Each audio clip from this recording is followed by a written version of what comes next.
Hello बच्चों, आज का समय वेकेशन है। आप जो है छुट्टियों का आनंद ले रहे होंगे, लेकिन साथ ही साथ हमें जो है नीट की तैयारी बिल्कुल निरंतर चलनी चाहिए। आज हम जो टॉपिक लेके आए हैं, बहुत ही अच्छा टॉपिक, बायोमोलिक्यूल्स ऑफ सेल। जो कोशिका के जो जैव अणु होते हैं या जो जैव रासायनिक अणु होते हैं, उनके बारे में हम यहाँ पे डिस्कस करेंगे। नीट के एग्जाम में इससे बहुत ज्यादा क्वेश्चन पूछे जाते हैं और ये जो है बहुत अच्छा टॉपिक है और थोड़ा लंबा टॉपिक है। इसको हम जो है बहुत चरणों में पूरा करेंगे, लेकिन आज हम इसके जो है जो बेसिक चीजें हैं उनके बारे में पता करेंगे। मुख्य रूप से कोई भी कोशिका है, कोई भी जीव है, चाहे वो एक कोशिकीय है या बहुकोशिकीय, उसकी कोशिका का जो संगठन होता है वो रासायनिक अणुओं से मिलके बना है। और ये मुख्य जो रसायन होते हैं जो किसी भी कोशिका को निर्मित करने वाले इकाई हैं, वो होते हैं कार्बन हो गया, हाइड्रोजन हो गया, नाइट्रोजन हो गया और ऑक्सीजन हो गया। क्योंकि जो ये रसायन हैं ये अलग अलग अनुपातों में एक दूसरे से संयुक्त होते हैं, और जब अलग अलग अनुपातों में ये संयुक्त होते हैं तो जो है protein protein carbohydrate, fats fats nucleic acid, इसके अलावा मिनरल्स हो गए, विटामिन हो गए, जल का निर्माण करते हैं। और हम जानते हैं हमारा जो ये पूरा शरीर है, इसमें जो कोशिकाएं हैं उनमें भी है कार्बोहाइड्रेट भी है, वसा ही है, खनिज लवण है, जल है, विटामिन हैं तथा अमीनो एसिड्स आदि रसायन हैं। और इन्हीं से हमारे शरीर का निर्माण हो रहा है। जो ये जैव रसायन हैं ये जो है जब मिलते हैं तो यौगिकों का निर्माण करते हैं। और आपको बता दें, जितने भी जो रासायनिक तत्व हैं, केमिकल एलिमेंट्स हैं, ये हमारी मिट्टी में मौजूद होते हैं। चाहे वो कार्बन है, हाइड्रोजन है, ऑक्सीजन है, नाइट्रोजन है, पोटेशियम है, सिलिकॉन है, कैल्शियम है, मैग्नीशियम है, ये सभी हमारी जो सॉइल होती है, मिट्टी होती है, तो मिट्टी में यह मौजूद होते हैं।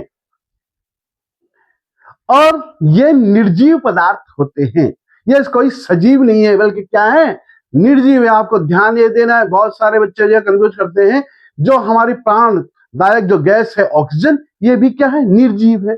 या जितने भी रासायनिक तत्व है ये निर्जीव है, और इन्हीं से मिलके हमारे शरीर का निर्माण हुआ है। सजीवों का, चाहे वो प्लांट्स हैं या चाहे वो एनिमल हैं, इनके शरीर का निर्माण इन्हीं रासायनिक तत्वों से मिलकर हुआ है।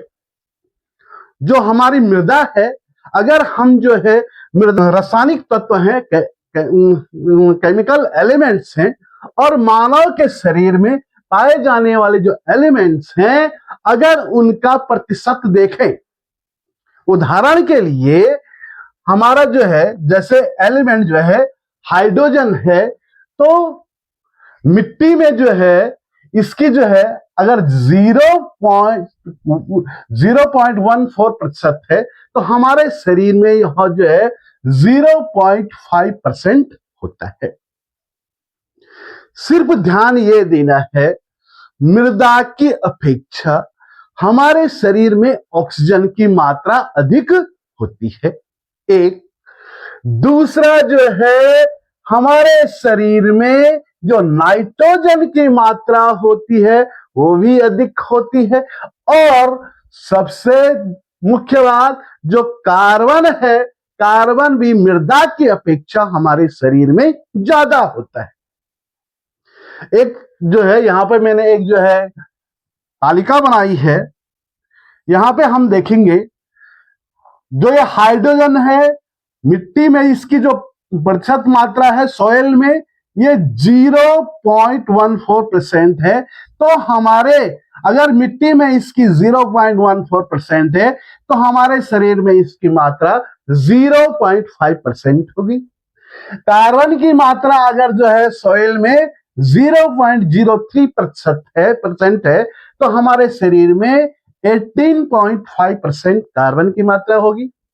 ऑक्सीजन की मात्रा अगर जो है मिट्टी में 46.6% है तो हमारे जो शरीर है इसमें जो है 65% होगा। नाइट्रोजन की मात्रा ध्यान ये देना है, जबकि हमारे वायुमंडल में नाइट्रोजन की मात्रा सबसे अधिक होती है, लेकिन जो सॉइल होती है इसमें नाइट्रोजन की मात्रा बहुत कम होती है और हमारे शरीर में इसकी मात्रा 3.3% होती है।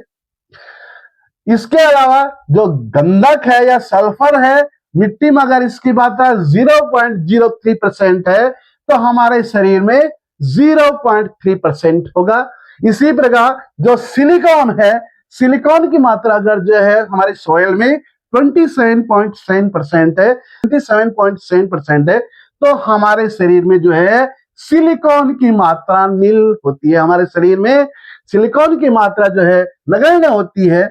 सोडियम में अगर जो है मिट्टी में 2.8 है तो हमारे शरीर में 0.2% होगा। कैल्शियम अगर जो है सॉइल में 3.6% है तो हमारे शरीर में 1.5% होता है।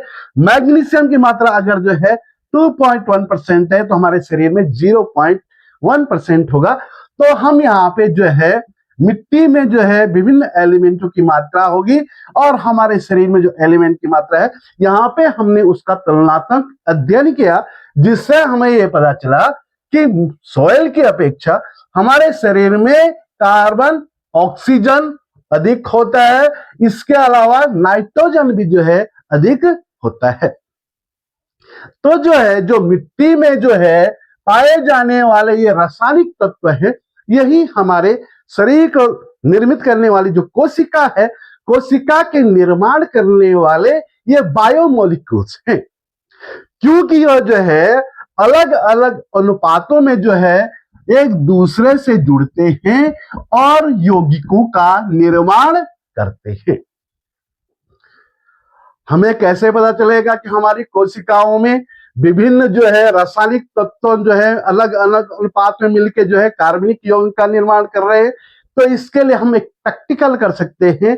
प्रैक्टिकल में आप क्या करेंगे, आपने किसी जीवांश को लिया, चाहे आप या उस शरीर का कोई हिस्सा ले ले या प्लांट्स के शरीर का कोई हिस्सा ले ले। हमने ये मटेरियल ले लिया है, तो पहले जो है हम क्या करेंगे, इसको हमने पीसना है और पीसने के बाद इसमें जो है हम पीसते समय इसमें हम जो है ट्राई क्लोरो एसिटिक एसिड मिलाएंगे। ध्यान ये देना है, जो मटेरियल हमने लिया है इसमें हमने जो है ट्राइक्लोरो एसिटिक एसिड मिलाया। हर एक जो है पिसा हुआ पदार्थ हमें जो है एक लुगदी मिली। इस लुगदी को हम जो है फिल्टर करेंगे।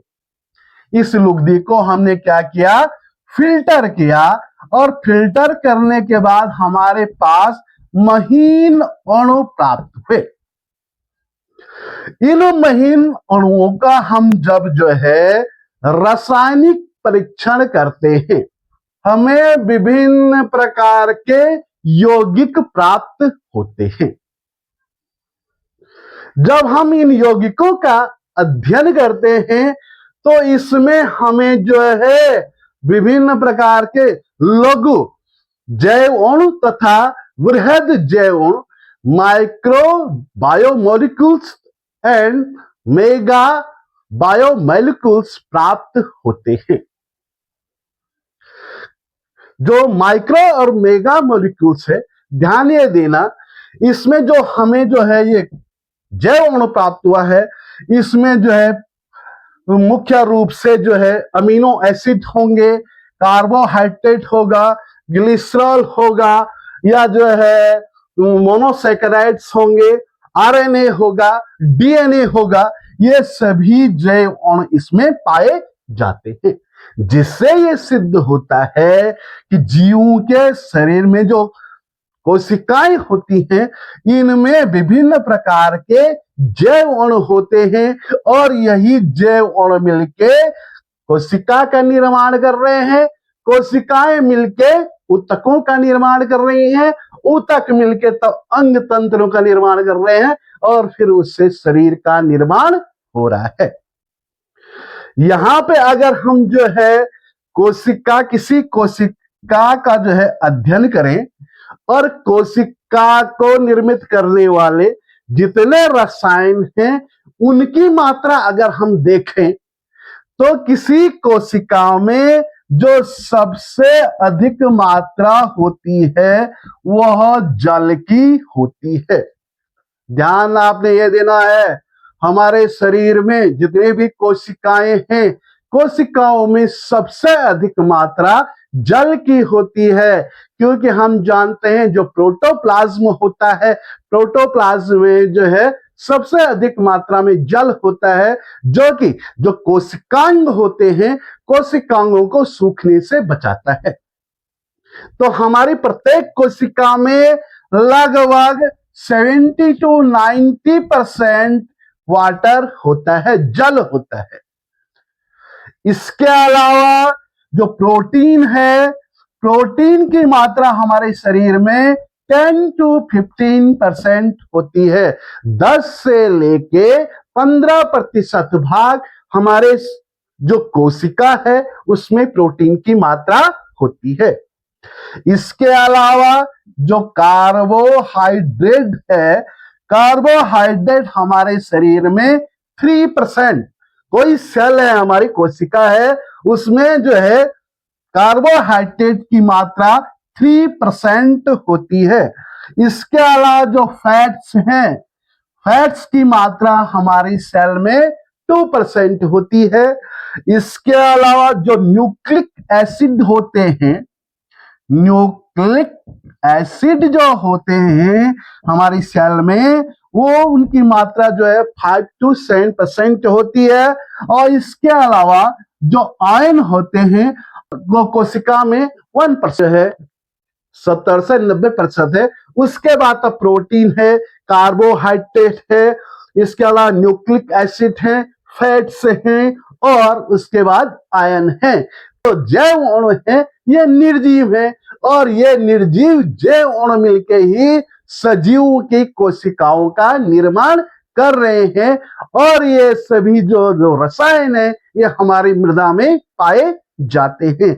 तो जो है कितना वो है कि हमारी मिट्टी में हमारे शरीर को निर्मित करने वाले जो तत्व हैं वो मिट्टी में मौजूद हैं और उसी से हमारे शरीर का निर्माण हुआ है। अभी जो है जो ये जैव अणु होते हैं, जैव अणु को हम 2 भागों में बांट रहे हैं। एक लघु जैव अणु या इसे हम जो है माइक्रो बायो मॉलिक्यूल्स कहते हैं। जो लघु जैव अणु ये हैं और ये होते हैं मुख्य रूप से अमीनो एसिड। अमीनो एसिड ध्यान देना, आप जो है इसको बार बार देखेंगे इस वीडियो को, अगर जो है समझ में नहीं आएगा आप इसको नोट भी करेंगे। अमीनो एसिड हो गया, कार्बोहाइड्रेट्स हो गए, फैट्स हो गया, की जो है न्यूक्लियोटाइड्स की जो बेस होते हैं ये जो है माइक्रो बायोमोलिक्यूल्स कहलाते हैं। कौन कौन से हैं? अमीनो एसिड है, कार्बोहाइड्रेट्स है, फैट्स हैं, न्यूक्लियोटाइड बेस है, न्यूक्लियोटाइड की जो क्षार होती हैं, ये सभी मिलके हम इनको जो है माइक्रो बायोमोलिक्यूल्स कहते हैं। दूसरा है मेगा बायोमोलिक्यूल्स। दूसरा है मेगा बायोमोलिक्यूल्स, यह बृहद जैव अणु। जो बृहद जैव अणु है जो है लिपिड्स हो गए, न्यूक्लिक एसिड हो गए, न्यूक्लिक एसिड हो गए, इसके अलावा प्रोटीन हो गया, प्रोटीन हो गया, पॉलीसेकेराइड हो गया, पॉलीसेकेराइड्स, पॉलीसेकेराइड्स हो गए, इसके अलावा डीएनए हो गया और आरएनए हो गया। हमने जो है जो जैव अणु है इनको हमने दो भागों में बांटा, लघु जैव अणु और बृहद जैव अणु। ध्यान ये देना, जो लघु जैव अणु होते हैं इनका अणुभार 1000 डाल्टन से कम होता है। का अणुभार 1000 डाल्टन से कम है, उन्हें हम जो है लघु जैव अणु कह रहे हैं। और जिनका अणुभार 8000 डाल्टन तक होता है, इन्हें हम जो है बृहद जैव अणु कहते हैं। बृहद जैव अणु है और इनमें मुख्य रूप से प्रोटीन आता है, प्रोटीन आता है, पॉलीसेकेराइड्स आते हैं, लिपिड्स आते हैं, डीएनए आता है और आरएनए आता है। और जो लघु जैव अणु है ये जो है अमीनो एसिड्स हैं, कार्बोहाइड्रेट्स हैं, फैट्स हैं और न्यूक्लियोटाइड जो वेस्ट होती हैं वो जो है लघु जैव अणु है। तो इतना क्लियर हो गया। तो ठीक है, हम अब आगे बढ़ते हैं। यहां पे अब हम जो है जो बात करेंगे मुख्य रूप से हमारे शरीर में जो प्रोटीन होती है, कार्बोहाइड्रेट्स होती है, वसा होती है, जो खनिज लवण होते हैं, अमीनो एसिड्स होते हैं, विटामिन होते हैं, इनके बारे में हम यहाँ पे विस्तृत रूप से पढ़ेंगे। और विस्तृत रूप से पढ़ने में सबसे पहले हम जो है बात करेंगे कार्बोहाइड्रेट की। ध्यान ये देना है, जो कार्बोहाइड्रेट है, कार्बोहाइड्रेट का जो रासायनिक सूत्र है इसमें जो है मुख्य रूप से कार्बन, हाइड्रोजन और ऑक्सीजन जो ये रासायनिक तत्व हैं ये मिलके ही कार्बोहाइड्रेट का निर्माण कर रहे हैं और ये अलग अलग अनुपातों में संयुक्त होते हैं, जिसमें हाइड्रोजन और ऑक्सीजन का जो अनुपात होता है, जो रेशो होता है 2:1 होता है, 2:1 होता है। बहुत बार जो है आपको जो है अच्छे अच्छे कॉम्पिटिटिव एग्जाम में जो है या जो है आप नीट का एग्जाम आप देते हैं तो उसमें जो है इन्हीं छोटी छोटी चीजों को पूछा जाता है। आपको जो है पहले ये छोटी छोटी चीजें क्लियर होनी चाहिए, तभी आप जो है बड़े क्वेश्चन को अटेम्प्ट कर पाएंगे। तो यहां पे जो है जो ये कार्बोहाइड्रेट है, कार्बोहाइड्रेट का जो सामान्य सूत्र होता है वो होता है CH2O का होल N। ये इसका रासायनिक सूत्र है, लेकिन कुछ कार्बोहाइड्रेट ऐसे हैं जो कि इस सूत्र पे खरा नहीं उतरते हैं।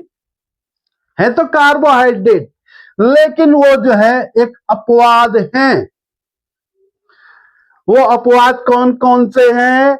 जैसे रेहमनोज, एक है रेहमनोज। जो रेहमनोज है इसका केमिकल फॉर्मूला होता है C6H12O5, C6H12O5। और दूसरा है डिजिटोक्सोम। जो डिजिटोक्सोम है इसका रासायनिक सूत्र होता है C6H12O4। इसका रासायनिक सूत्र होता है C6H12O4। तो ये दो जो हैं ये दोनों ऐसे कार्बोहाइड्रेट हैं जो कि इस सूत्र का, इस फॉर्मूले का पालन नहीं करते हैं। इसके अलावा आपने ध्यान ये देना है, जितने भी कार्बोहाइड्रेट होते हैं ये अधिकांश तो जल में घुलनशील होते हैं। इसमें भी अपवाद हैं, उसको बाद में बताऊंगा। लेकिन यहाँ पे मुख्य रूप से हम जो है कार्बोहाइड्रेटों को जो है, कार्बोहाइड्रेट मुख्य रूप से 3 प्रकार के होते हैं। नंबर 1 हो गया, नंबर 1 मोनो सेकेराइड्स।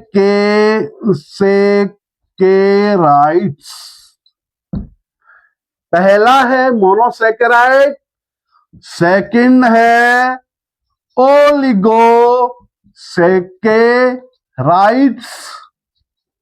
और थर्ड है पॉलीसेकेराइड्स। वो हम जो है कार्बोहाइड्रेट को 3 भागों में बांट रहे हैं। नंबर 1 हो गया मोनोसेकेराइड्स, दूसरा हो गया ओलिगोसेकेराइड्स, तीसरा हो गया पॉलीसेकेराइड्स। यहां पे जो दूसरा है ओलिगोसेकेराइड्स, ओलिगोसेकेराइड्स भी 2 प्रकार के होते हैं। पहला होता है डाइसेकेराइड्स, डाइसेकेराइड्स होता है टेट्रासेकेराइड्स।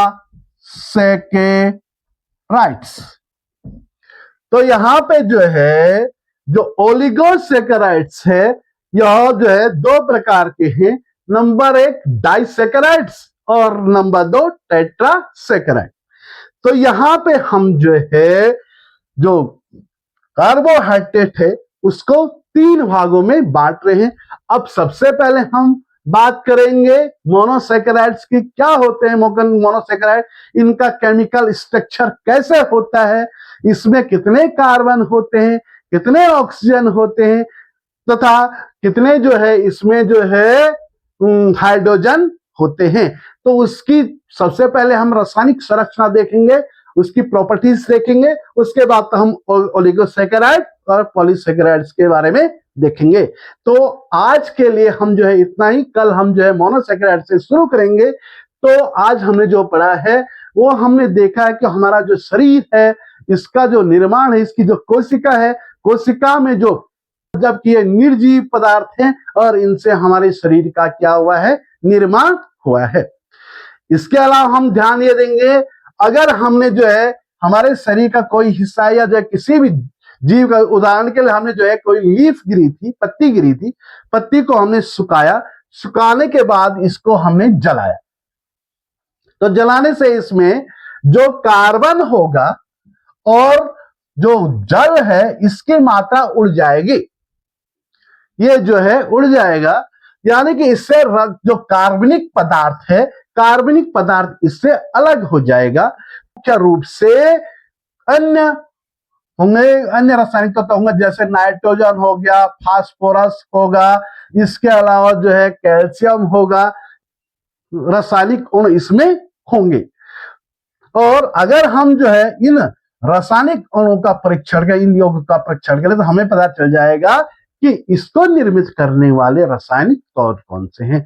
तो यहाँ पे हमने जो है प्रयोग के द्वारा भी देखा कि किस प्रकार से हम जो है किसी जीवांश को निकाल के उसको जो है एक रसायन के साथ, रासायनिक यौगिक के साथ पीस के उसका फिल्ट्रेशन करके जब हम उसका रासायनिक परीक्षण करते हैं तब हम उसमें उपस्थित जो बायोमोलिक्यूल्स हैं उनका जब हम अध्ययन करते हैं तो हमें पता चलता है कि विभिन्न जो रसायन हैं, कार्बन, हाइड्रोजन, ऑक्सीजन, नाइट्रोजन आदि, ये विभिन्न अनुपातों में मिलकर जो है यौगिकों का निर्माण कर रहे हैं। और यही यौगिक बायोमोलिक्यूल्स हैं जो कि 2 प्रकार के हैं, माइक्रो बायोमोलिक्यूल्स और मेगा बायोमोलिक्यूल्स। तो आज के लिए इतना बहुत है। अगर आपकी कोई भी क्वेरी हो तो आप मेरे को जो है फोन से ही पूछ सकते हैं।